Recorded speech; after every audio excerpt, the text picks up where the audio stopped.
লাল সাদা জামা পরা এক ঝাঁক মানুষ দৌড়াচ্ছে, পেছনে তারা করছে বিশালাকায় সার। দেখে রোমহর্ষক কোনো চলচ্চিত্রের সূচনা মনে হলেও এই চিত্র বাস্তবের। স্পেনের পাম্পলোনায় প্রতি বছর সান ফার্মিন উৎসবে হাজারো মানুষ জড়ো হয় এই দৌড়ে অংশ নেওয়ার জন্য। ঐতিহ্যবাহী এই প্রতিযোগিতার নাম running of the bull's.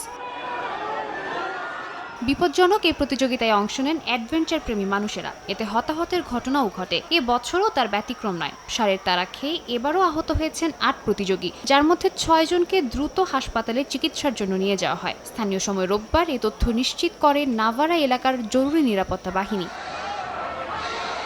৮৭৫ metre রাস্তায় ২ মিনিট ২৪ সেকেন্ড ধরে চলে এই দৌড়। আক্রমণাত্মক সারের হাত থেকে বাঁচতে প্রাণপণে দৌড়ায় মানুষ। স্পেনে প্রতি বছরই গ্রীষ্মকালে ৭ দিন ধরে চলে এই সান ফার্মিন উৎসব। হাজারো দর্শনার্থীর সমাগম একে পৃথিবীর অন্যতম জনপ্রিয় উৎসবগুলোর মধ্যে একটি করে তুলেছে। সাদিয়া তাসনিম, সময় সংবাদ।